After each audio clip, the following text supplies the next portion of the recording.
میرے پاس 1000 سے زیادہ کویسچن آئے ہوئے ہیں جن میں لوگوں نے یہ کہا کہ ہمیں ٹینشن ہے، ڈپریشن ہے، ہمیں بے چینی کی کیفیت ہے، ہمیں سمجھ نہیں آتی، ٹینشن سے ہماری میگرین ہو جاتا ہے، پٹھوں کا کھچاؤ ہو جاتا ہے، پٹھوں پہ ایسے کوئی جیسے سوار ہوتا ہے، اور اس طرح کی ہزار خواہ باتیں۔ بیماری ایک مطلب ہے اللہ کی طرف سے آتی ہے، لیکن ٹینشن، ڈپریشن، بے چینی کی کیفیات اور جتنی بھی باقی کیفیات ہیں، ان سب کے بچاؤ کا ایک ہی ذریعہ ہے کہ اپنے معاملات کو اپنے ہاتھوں میں مت لیں۔ جو معاملات آپ سدھار نہیں سکتے ان کو اپنے ہاتھوں میں مت لیں، جو معاملات آپ طے نہیں کر سکتے ان کو اپنے ہاتھوں میں مت لیں۔ اپنے کوئی بھی کسی بھی قسم کا کام ہے، اپنے رب کو پکاریں اور اس کے حوالے کر دیں۔ آپ کا رب قدرت والا ہے۔ آپ ہمارے معاشرے میں ایک لفظ بہت بولا جاتا ہے ہر جگہ پہ، اور خاص طور پر میں نے سنا کہ ڈراموں وغیرہ میں بہت زیادہ بولا جاتا ہے، اوپر والا۔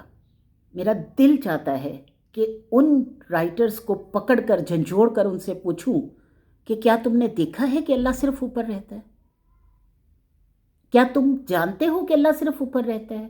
کیا تم نے قرآن نہیں پڑھا جس میں یہ کہا جاتا ہے کہ جب تم 2 ہوتے ہو تو تیسرا میں ہوتا ہوں، جب 3 ہوتے ہو تو چوتھا میں ہوتا ہوں، جب 4 ہوتے ہو تو 5واں میں ہوتا ہوں؟ جب تم قرآن پڑھتے ہو تو کیا تمہیں پتہ نہیں ہے کہ اللہ نے فرمایا تمہارے پلک جھپکنے سے پہلے میں ہوتا ہوں، اللہ نے فرمایا تمہاری شہرگ سے زیادہ قریب میں ہوتا ہوں، اور اللہ تعالیٰ آپ کے درمیان موجود ہے، ہر وقت آپ کو سن رہا ہے، ہر وقت آپ کو دیکھ رہا ہے، وہ آپ کے دلوں میں موجود ہے۔ اللہ خود فرماتا ہے میری سمائی کسی چیز میں نہیں لیکن مومن کے قلب میں سما جاتا ہوں۔ تو جب اللہ آپ کے قریب ہے تو کیوں اسے اپنے سے دور کر رہے ہیں؟ اللہ اوپر والا نہیں، قدرت والا ہے، اور اتنی قدرت والا ہے کہ دنیا جہان کی طاقتیں اس کے سامنے ہیچ ہیں، نیچی ہیں، کچھ نہیں کر سکتی۔ تو جن معاملات میں آپ بے بس ہیں، جن معاملات میں آپ بے اختیار ہیں، جن معاملات کا آپ کو کچھ نہیں پتہ، ان معاملات میں اپنے رب کو کیوں نہیں سب کچھ سونپ دیتے؟ کیا حضرت ابراہیم علیہ السلام منجیک سے باندھے گئے تھے، آگ میں پھینکے جانے والے تھے؟ حضرت جبرائیل علیہ السلام نے آ کر پوچھا کہ اے ابراہیم اگر آپ ایک دفعہ اشارہ کریں گے میں اس آگ پر اپنا پر مار دوں گا اور آگ بجھ جائے گی، اتنا بڑا الاؤ ہے۔ اے ابراہیم اگر تمہیں تھوڑا سا بھی ڈر ہے تو مجھے کہہ دو، میں اس پر اپنا پر ماروں گا اور وہ پر جو ہے وہ ساری آگ بجھا دے گا۔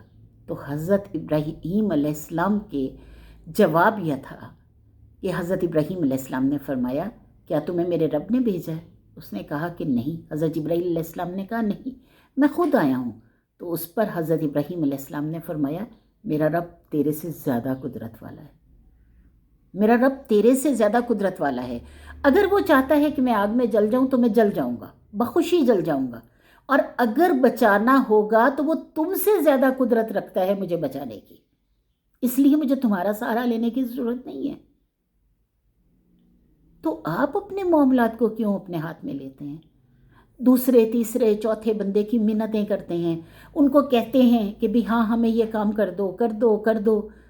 ایسا کچھ نہیں ہے۔ اپنے رب کو پکارو، اپنے رب سے مدد مانگو، اپنے رب کے آگے جھک جاؤ، اپنے رب کو بلاؤ، اپنے رب کو آواز دو، اپنے رب کو کہو کہ اے میرے رب تو ہی قدرت والا ہے، تیرے علاوہ تو کوئی نہیں ہے میرا۔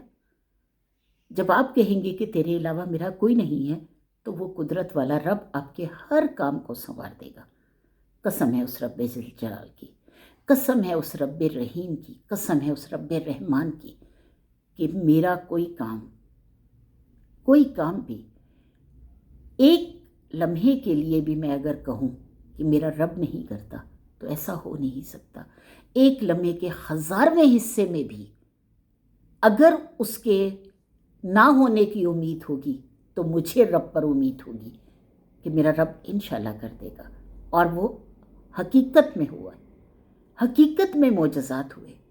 یہ مت سوچے کہ معجزات صرف اس وقت ہوتے تھے جب انبیاء آتے تھے، معجزات آج بھی ہوتے ہیں، کیونکہ اللہ گناہ گاروں کی بھی سنتا ہے، اللہ ان لوگوں کی بھی سنتا ہے جو کہ بہت زیادہ گناہگار ہوتے ہیں، صرف ایک دفعہ شرمندہ ہو کر اس کو پکارنے کی دیر ہے، تو دیکھیے کہ وہ قدرت والا رب کس طرح آپ کا ساتھ دے گا۔